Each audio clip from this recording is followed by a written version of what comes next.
हजारीबाग में सांसद तीर्थ दर्शन शुरुआत करने की घोषणा। 29 जून से तीर्थ दर्शन की होगी शुरुआत। 50 साल से अधिक के लोग करेंगे निःशुल्क तीर्थ यात्रा।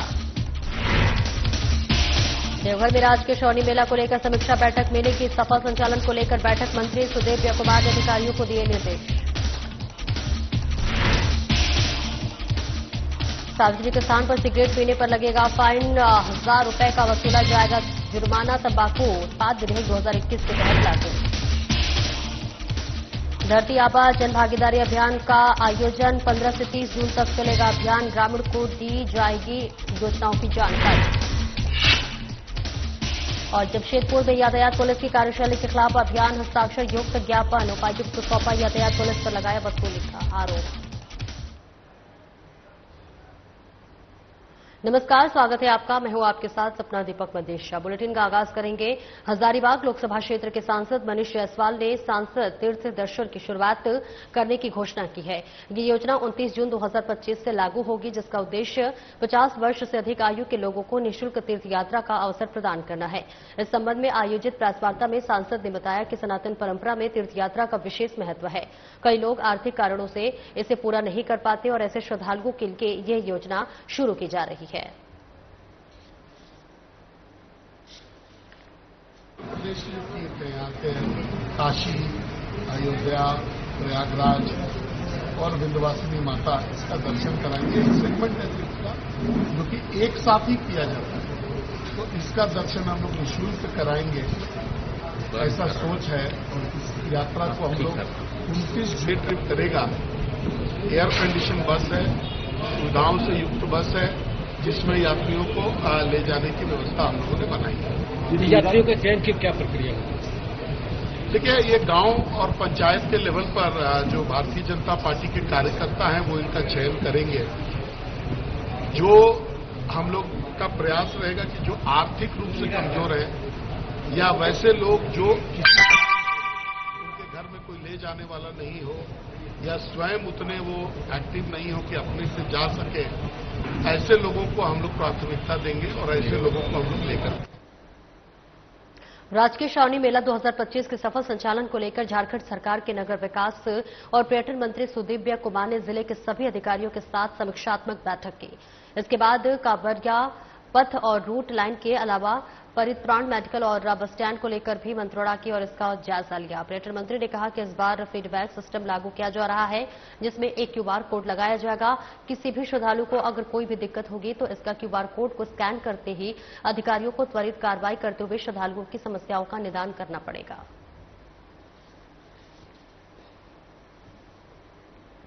5 जुलाई तक सारे कामों को पूर्ण करने को कहा है और इस सिलसिले में मेरी चौथी बैठक यहां 6 या 7 जुलाई को होगी।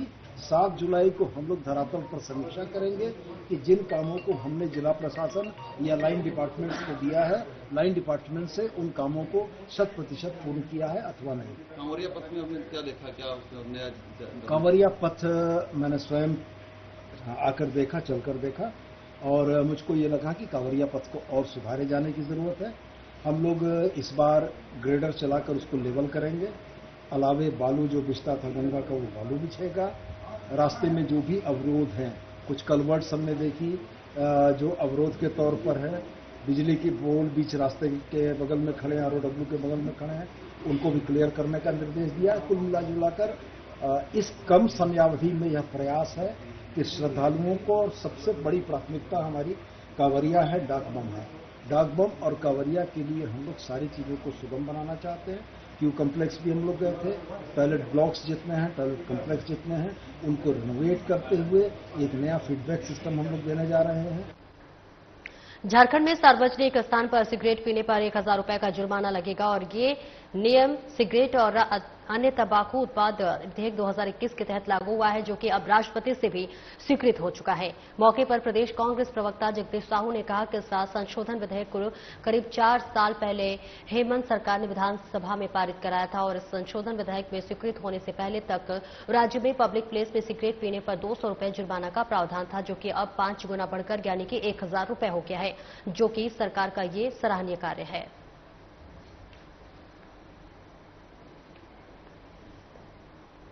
देखिए, एक बात है, पूर्व में भी ये प्रतिबंध लगाया गया था, लेकिन उसके बाद भी थोड़ा कंट्रोलिंग में बहुत कंट्रोल नहीं हो पा रहा था। लेकिन अब तो राष्ट्रपति ने ही इस पर अधिसूचना निकाल दिया, तो निश्चित रूप से जो सड़कों में दारू पीते थे उसको अब पाकिट ढीला करना पड़ेगा, जुर्माना लगेगा। सिगरेट हुआ, गुटखा हुआ, तो ये सब जो गुटखा जो खाते थे लोग, उसमें मौत कैंसर का काफी देखा जा रहा है। तो ये सब गुटखा और दारू का जो रोड में पीने का है, ठीक है, अब दारू पीने की चीज है, आप दारू खरीद रहे हैं, पीने की चीज है, आप अपना घर में ले जाके पीजिए या बाहर में पीजिए। सड़कों पर पीने से ज्यादातर बदमाशी बढ़ती है, इसलिए सरकार इस पर रोक लगाए और ये सराहनीय कदम है सरकार को, और इसको सरकार को कड़ी से कड़ी कार्रवाई करना चाहिए और सड़कों पर दारू सेवन करना बंद करना चाहिए। और वहीं पूर्वी सिंहभूम जिले में 15 से 30 जून तक धरती आबा जनभागीदारी अभियान का आयोजन किया जा रहा है। इस अभियान का उद्देश्य विशेष रूप से कमजोर जनजातीय समूह एवं अनुसूचित जनजाति बहुल गांव तक केंद्र और राज्य सरकार की विभिन्न जन कल्याणकारी योजनाओं का लाभ पहुंचाना है। अभियान को लेकर कलेक्ट्रेट परिसर में जागरूकता रथ को सांसद विद्युत वरुण महतो, जनजातीय कार्य मंत्रालय, भारत सरकार के संयुक्त सचिव बृजनंदन प्रसाद, उपायुक्त कर्ण सत्यार्थी एवं वरीय पुलिस अधीक्षक पीयूष पांडे ने संयुक्त रूप से हरी झंडी दिखाकर रवाना किया। मौके पर सांसद विद्युत वरुण महतो ने कहा कि ये अभियान समाज के सबसे कमजोर वर्गों का विकास की मुख्य धारा से जोड़ने का एक सार्थक प्रयास है।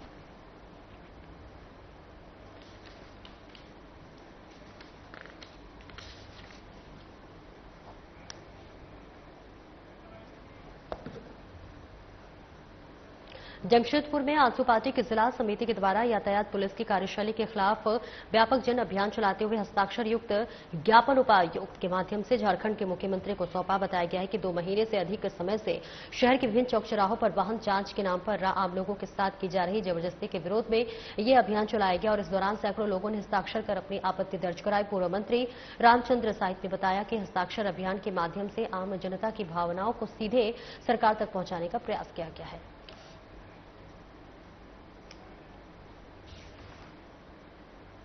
पूर्वी सिंहभूम जिला समिति के नेतृत्व में इस शहर में ट्रैफिक पुलिस के कार्यशैली सुधारने हेतु एक हस्ताक्षर अभियान कई दिनों से चल रहा था और आज वही हस्ताक्षर युक्त आवेदन को उपायुक्त पूर्वी सिंहभूम के माध्यम से राज्य के माननीय मुख्यमंत्री जी को आज हम लोग भेजेंगे। हमारा हस्ताक्षर अभियान इसलिए चला था, इसलिए हम लोग चलाए थे क्योंकि इस शहर में हेलमेट जांच, कागजात जांच के नाम पर यहाँ के आम लोगों के साथ जिस प्रकार आचरण होते आया है, ट्रैफिक पुलिस ने बर्बरता के साथ उनको मारना, उसको पीटना, उसको डराना, ये नियम विरोध आचरण है और आजसू पार्टी इसका विरोध करती है। पासा परिषदन सभागार में झारखंड विधानसभा की प्रत्यायुक्त विधान समिति की समीक्षा बैठक समिति अध्यक्ष सरयू राय की अध्यक्षता में आयोजित हुई। बैठक में सदस्य देवेंद्र कुंवर, उपायुक्त चंदन कुमार, एसपी राकेश रंजन, वन प्रमंडल पदाधिकारी और अन्य जिला स्तरीय अधिकारी मौजूद रहे। समिति ने कई विभागों की योजनाओं की प्रगति की समीक्षा की और झारखंड सेवा गारंटी अधिनियम 2011 और सूचना का अधिकार अधिनियम 2005 के कार्यान्वयन पर विस्तृत चर्चा की। अध्यक्ष ने सभी कार्यालय में सेवा गारंटी अधिनियम से संबंधित सूचना पट अनिवार्य रूप से लगाने का निर्देश दिया।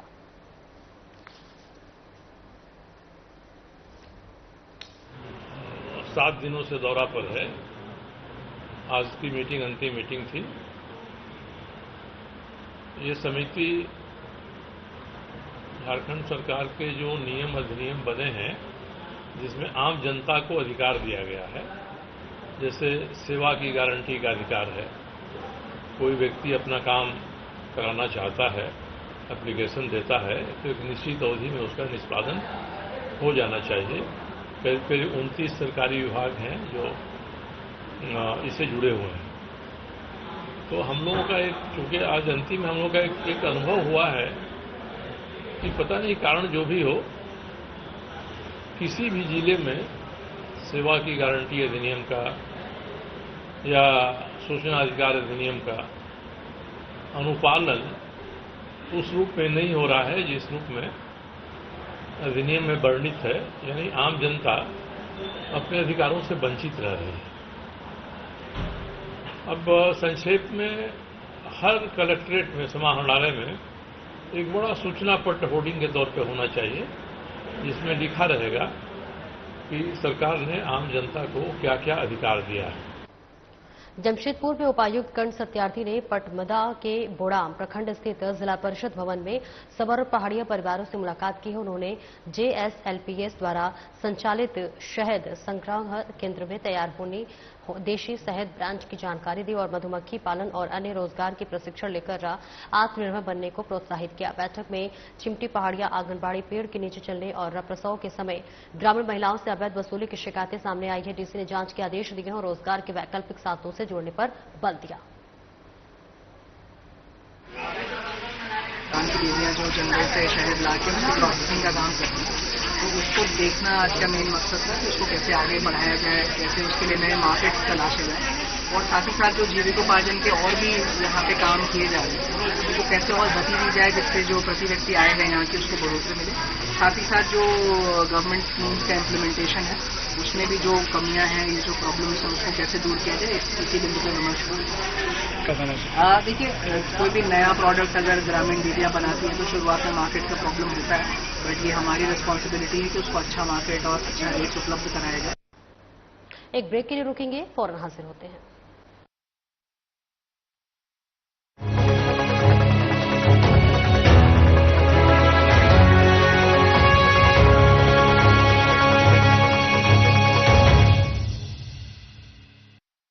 नशा चाहे किसी भी रूप में हो या किसी भी वर्ग द्वारा इसका सेवन किया जा रहा हो, ये उस व्यक्ति के साथ साथ उसके परिवार को आर्थिक और मानसिक रूप से कमजोर कर रहा है। ब्राउन शुगर, हेरोइन, कोकीन, शराब, कोडीन, अफीम, तंबाकू, मैरिजुआना, सिगरेट और बीड़ी जैसे नशीले पदार्थ शौक से लत बन जाते हैं।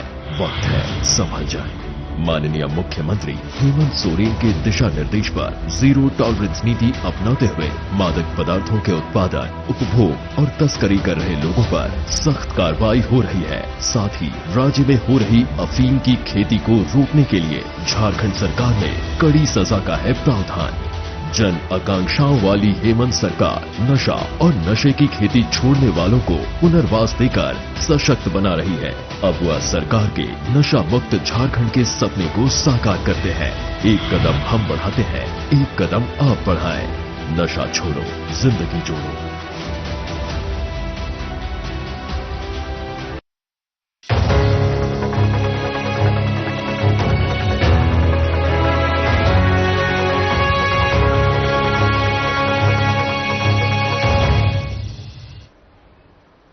ब्रेक के बाद एक बार फिर से स्वागत है आपका। खबरों में आगे बढ़ेंगे। राष्ट्रीय नीति 2020 के तहत महाविद्यालयों में अब इंटरमीडिएट की पढ़ाई बंद कर दी गई है, जहां इससे महाविद्यालयों में जो है कार्यरत कर्मचारियों की अब परेशानी बढ़ गई है। झारखंड अंगीभूत महाविद्यालय अनुबंध शिक्षकेतर कर्मचारी मोर्चा की तरफ से राजधानी रांची के राज्य भवन के समक्ष पिछले 65 दिन से अनुबंध इंटरकर्मी समायोजन की मांग को लेकर धरना दे रहे कर्मचारियों का कहना है कि 2 महीने से अधिक समय हो गया है, लेकिन अभी तक हमारी समस्याओं का समाधान के लिए कोई पहल नहीं की गई है। राजभवन की तरफ से विश्वविद्यालयों को पत्र जारी कर निर्देश दिए गए हैं ताकि किसी भी अंगीभूत कॉलेज में इंटरमीडिएट की पढ़ाई नहीं होगी। राज्य सरकार का भी निर्णय है कि अब +2 स्कूल में 12वीं की पढ़ाई होगी। यदि हमारी मांग पूरी नहीं की जाती है तो हम उग्र आंदोलन करने को बाध्य होंगे। वहीं इस मुद्दे पर रांची यूनिवर्सिटी के वीसी अजित कुमार सिन्हा ने कहा कि रांची विश्वविद्यालय के अंतर्गत वे लोग नहीं है, वे लोग इंटरमीडिएट के तहत बहाली हुई थी और अब इंटरमीडिएट बंद करने के आदेश आ गई है, तो उनके कर्मचारियों की क्या जरूरत है। इसलिए मुझे कोई भी पावर नहीं है कि किसी को रखने या फिर किसी को हटाने का। जो लोग वह आरोप लगा रहे हैं वो पूरा गलत है। कि हमको नौकरी से निकाल दिया गया मेरा कॉलेज से बिना सूचना दिए, ये क्या का नीति है रामलखन कॉलेज में। और हम लोग को निकालने के बाद वहां बहाली कर दिया। किस बेसिस से बहाली किया? और बिना नोटिस का, बिना एग्जाम का, बिना परीक्षा का वो अपना रिश्तेदार, वो अपना उसका अपना दामाद लोग है का? वो लोग रामलखन कॉलेज का जिसको बहाली किया है वो दामाद है का? उसको दामाद होगा तब तो बिना जी का ले लिया, बहाली कर लिया। हम लोग को 7 साल 8 साल तक काम करवाया, बिना कहे पूछे हम लोग को बाहर कर दिया। किसी को समझ में नहीं आ रहा ये। अब 65 दिन से 65 डेज से इसी तरह लगातार बैठ रहे हैं। वीसी सर को दिखाई नहीं दे रहा है, न्यूज चैनल के माध्यम से, पेपर मीडिया के माध्यम से कुछ दिखाई नहीं दे रहा है। ऐसे गर्मी बरसात इस तरह कर्मचारी बैठे हैं, कुछ बच्चे लेके आते हैं, कुछ की बीवियां भाग चुकी हैं, कोई कुछ करने पर तैयार आमादा है, कोई घर किसी और के घर में झाड़ू कटका बर्तन करने को तैयार है, लेकिन वीसी और मुख्यमंत्री को दिखाई ही नहीं दे रहा है। इवन राज्यपाल को भी नहीं दिखाई दे रहा है। देखिए सर, मैंने न किसी को हटाया है, न किसी को रखा है। रांची विश्वविद्यालय के अंतर्गत वो लोग नहीं हैं। वो लोग इंटरमीडिएट में पढ़ाते थे या इंटरमीडिएट में काम करते थे, जो इंटरमीडिएट काउंसिल के द्वारा उनका था। और जो भी अपॉइंटमेंट उनका हुआ है, आप किसी से भी मांग लीजिएगा, रांची विश्वविद्यालय का नहीं होगा उसके पास नोटिफिकेशन, वो कॉलेज के द्वारा किया गया है और जैक से अप्रूव कराया गया है। तो बोकारो के कैंप 2 में स्थित उप डाकघर सिविल कोर्ट एरिया की स्थिति को देखकर आप खुद ही अंदाजा लगा सकते हैं कि किस तरह जान जोखिम में डालकर यहां सरकारी कर्मी अपनी सेवा दे रहे हैं। वहीं कार्यालय की छत पर पूरी तरह से क्षतिग्रस्त है, बिजली के तार और बोर्ड की भी स्थिति दयनीय है। बारिश के दिन में कार्यालय में रखा कंप्यूटर सहित अन्य सामान भी भीग जाते हैं, लेकिन इसकी सूद पोर्टल विभाग नहीं ले रहा है। यहां पदस्थापित पोर्ट मास्टर और रायसी के साथ कर्मियों का कहना है कि हम जान जोखिम में डालकर काम कर रहे हैं। में तो है ये है, तो सब हम लोग जान रहे हैं, वैसे ही काम भी कर रहे हैं। यहाँ ऊपर से छत भी सब गिरने जैसा हो गया है, कभी भी कुछ हो सकता है। दूसरी बात है कि यहाँ बाथरूम का व्यवस्था नहीं है, पानी का व्यवस्था नहीं है। हम लोग दूसरे जगह से बाल्टी से भर भर के पानी लाते हैं, उसी से हम लोग दिन भर काम चलाते हैं। लाइन की भी लाइन का तो खैर यहाँ पर शेड्यूल टाइम है, बुधवार को, हर बुधवार को लाइन कटता है, बीएसएल का लाइन है। पब्लिक सेवा के लिए हम लोग बैठे हुए हैं। बहुत सा सरकार को राजस्व आता है। यहाँ हर टोटल झारखंड गवर्नमेंट का कार्यालय यहीं पर स्थित है। सभी आकर के यहीं पर registry booking, speed post booking, parcel booking जो भी है सब कुछ करते हैं। साथ में पीएलआई भी बहुत जमा होता है यहाँ। अब पीएलआई प्रीमियम बहुत जमा हो रहा है यहाँ, सबसे ज्यादा हर दिन होता है। समाज कल्याण विभाग के द्वारा कुपोषण निवारण एवं एनीमिया को कम करने को लेकर 2 दिवसीय टीओटी प्रशिक्षकों का प्रशिक्षण कार्यक्रम शुरू किया गया। ये प्रशिक्षण रांची से आए मास्टर ट्रेनर के द्वारा शुरू किया गया। इसका उद्घाटन बोकारो उपायुक्त अजयनाथ झा ने दीप प्रोजेक्ट कर किया और इस दौरान सिविल सर्जन, स्वास्थ्य विभाग के चिकित्सक और समाज कल्याण विभाग के प्रशिक्षक मौजूद रहे। मौके पर उपायुक्त ने कहा कि राज्य सरकार लगातार कुपोषण मुक्त करने और एनीमिया को कम करने का कार्यक्रम चल रहा है। एक महिला, एक बच्चा, इसको स्वस्थ रखना है, एक माँ को भी स्वस्थ रखना है। उनको ये समझना नहीं है कि उनकी जो बीमारी है, उनकी जो तकलीफ है, ये उनके जीवन का हिस्सा है। जो कुपोषित है ऐसा चलता रहता है, ये नहीं है। सरकार ने, हमारी राज्य सरकार की ये प्रायोरिटी है। माननीय मुख्यमंत्री जी हमेशा कहते हैं कि नहीं, हमको इस चीज पर ध्यान देना है कि जो हमारी महिलाएं हैं और बच्चे हैं, इनको हम इस चक्र से बाहर लाएं। सरकार की ये चेतना है और इस चीज को जमीन पर उतार, यही हमारा। तो उसे डरता नहीं हूँ। मुझे खुशी होगी कि आप बताएं ताकि मैं उसको दूर कर सकूं। मुझे खुशी होगी कि आप मुझे आइडेंटिफाई करके आप भी बताइए, हमारे सिस्टम के लोग भी बताएं। मेरा तो उद्देश्य शिकायतों को दूर करना है, तो उस जगह पहुंचना है और समस्या को सुलझाना। और कोडरमा जिला के डोमचांच नगर पंचायत अंतर्गत वार्ड संख्या 14 में स्थित फोटला आहार तालाब का जल संसाधन विभाग के द्वारा जीर्णोद्धार का कार्य चलाया जा रहा है। वही तालाब जीर्णोद्धार द्वारा कार्य में ग्रामीणों ने अनियंत्रित किए जाने की शिकायत की है और इसे लेकर राज्य कार्यस्थल पर पहुंचकर जांच किया और संवेदन के कार्य में सुधार लाने और निर्देश दिया गया। निवर्तमान नगर अध्यक्ष राजकुमार मेहता ने भी कहा कि काफी प्रयास से तालाब जीर्णोद्धार कार्य हो रहा है, इसमें लापरवाही बर्दाश्त नहीं की जाएगी। यहाँ पे जो है सो आहार का जीर्णोद्धार कार्य चल रहा है। यहाँ पे ग्रामीणों का आरोप था कि गहराई सही तरीके से नहीं हो रहा है। उसी के क्रम में हम निरीक्षण के लाए हुए हैं। निरीक्षण में यह पाया गया कि कुछ पार्ट में है ना, औसत गहराई थोड़ा कम पाया गया, इसको सुधार करने के लिए संवेदक को निर्देश दिया गया। कितना फीट गहराई करना है लगभग तालाब का? वो औसतन गहराई 1.5 मीटर। कितना मीटर? 1.5 मीटर। 1.5 मीटर करना है। और कितनी लागत से ये तालाब तकरीबन ये जो जीर्णोद्धार हो रहा है? 35 लाख। ये कब तक सर कार्य पूरा हो जाएगा? अभी 1 सप्ताह में काम हो रही थी संवेदक के द्वारा। ग्रामीण के द्वारा हमेशा मैंने शिकायत मिल रही थी, तालाब की गहरीकरण कम किया जा रहा है। इस संबंध में हमने एसपी साहब से भी बात की है और एसपी से अनुरोध भी किए कि आप आइए, इसमें आप देख लीजिए। तो एसपी साहब, IDO साहब, जय साहब भी आए और यहाँ के लाभों जो ग्रामीण लोग हैं सारे लोग उपस्थित हुए। उसके बीच में सारा बात सामने आ गई है। कुछ जो कटा है काम उसको फिर से गहरीकरण उसको करा लिया जाएगा। और पाकुड़ के पाकुड़िया थाना क्षेत्र के डोमनगरिया गांव के शुक्रवार को पुलिस ने बड़ी कार्रवाई करते हुए भारी मात्रा में विस्फोटक सामग्री जब्त की है। बताया गया है कि ये कार्रवाई पुलिस ने गुप्त सूचना के आधार पर महेशपुर अनुमंडल पुलिस पदाधिकारी विजय कुमार की अगुवाई में की है। इस दौरान पुलिस ने मौके से एक आरोपी को भी गिरफ्तार किया है। गिरफ्तार युवक की पहचान शमशुल हसन उर्फ राजा बाबू पिता मोहम्मद राजा मिया निवासी डोमनगरिया के रूप में हुई है। उसके घर में बड़ी संख्या में जिलेटिन और डेटोनेटर बरामद किया गया है। पुलिस सूत्रों के माने तो इतनी बड़ी मात्रा में विस्फोटक सामग्री का मिलना गंभीर मामला है। पकुरिया थाना अंतर्गत में डोंगरिया जगह है, वहाँ पे पूर्व से वांछित था वो एक्सप्लोसिव केस में महेशपुर से राजन सर के घर के उसके ठिकाने पर तड़के वरीय पदाधिकारी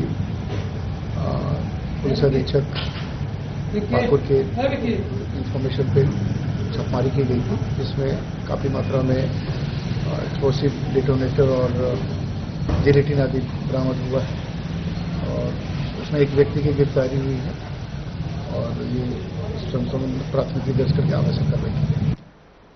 सरकार ने एनजीटी के तहत बालू उठाव पर रोक लगाई है, लेकिन दूसरी तरफ बालू माफिया इस कदर हावी है कि प्रशासन इसमें रोकने में नाकाम साबित हो रहा है। ताजा मामला जारी प्रखंड के गोविंदपुर गांव के नदी के पास का है, जहां राज्य सरकार में उपायुक्त कुंबला के आदेश और एनजीटी रोक के बावजूद जारी प्रखंड क्षेत्र के लावा नदी कमलपुर बालूघाट से हर रोज धड़ल्ले से अवैध बालू का उठाव जारी है। बताया गया है कि अहले सुबह से ही अवैध बालू उठाव का धंधा शुरू हो जाता है, जो कि देर शाम तक चलता रहता है।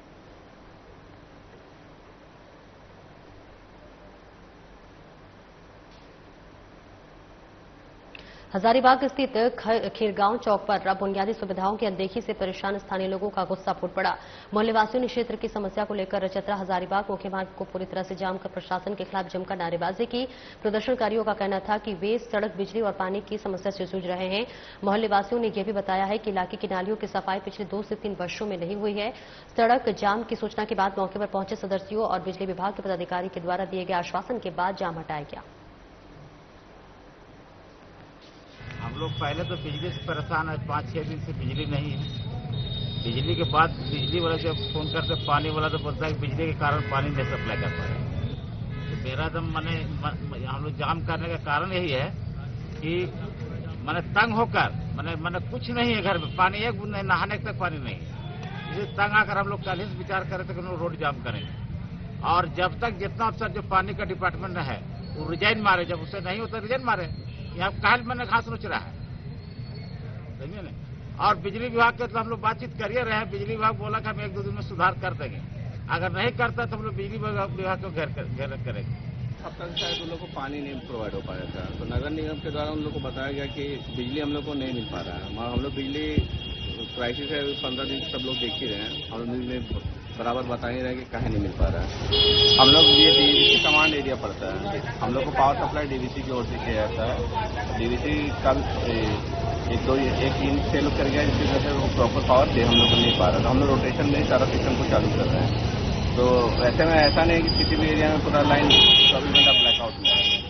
हम लोग कोशिश कर रहे हैं 12 घंटा 15 घंटा जहाँ जितना हो सकता है सब जगह हम लोग अवेलेबल कराने की कोशिश कर रहे हैं। उसी में नगर निगम की ओर से उनके सहायक से जो भी पंप ऑपरेट करते हैं उनके द्वारा बताया कि उनको कंटिन्यू 4 घंटे का पावर चाहिए होगा। गाँव कब्रिस्तान के पास आम नागरिकों ने सड़क मरम्मती, बिजली और सफाई की समस्या को लेकर तुरंत जारी किया था, जिसमें मेरे द्वारा लोगों से बातचीत की गई तथा संबंधित विभाग के जो भी पदाधिकारी उनसे बातचीत की गई है। सभी समस्याओं का यथाशीघ्र समाधान होगा और इसके आश्वासन पर लोगों ने जाम हटवा लिया है। अधिकारी से बातचीत करने प्रयास करूंगा कि जो भी समस्याएं हैं सबका एक काफी कम समय में और मान्य हल हो। गुमला जिले में अपराधियों के हौसले सातवें आसमान पर है। ताजा मामला गुमला जिला के रेटी प्रखंड के कासीर साप्ताहिक बाजार की है, जहां शुक्रवार की दोपहर बेखौफ अपराधियों ने एक धान व्यापारी को गोली मारकर लाखों रुपए लूट लिए। घायल व्यापारी गुमला के करौंदी निवासी राजकुमार साहू को गंभीर हालत में गुमला सदर अस्पताल लाया गया, जहां प्राथमिक उपचार के बाद दोपहर इलाज के लिए उसे रांची रेफर कर दिया गया है। वहीं घटना की सूचना मिलते ही रायडीह थाना पुलिस मौके पर पहुंची और मामले की छानबीन शुरू कर दी।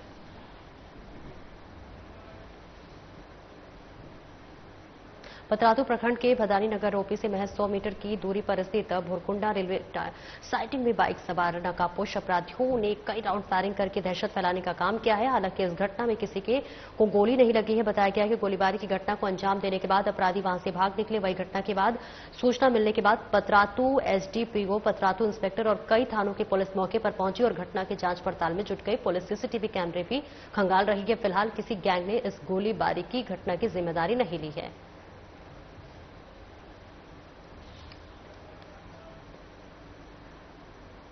फिलहाल इस बुलेटिन में इतना ही। नमस्कार।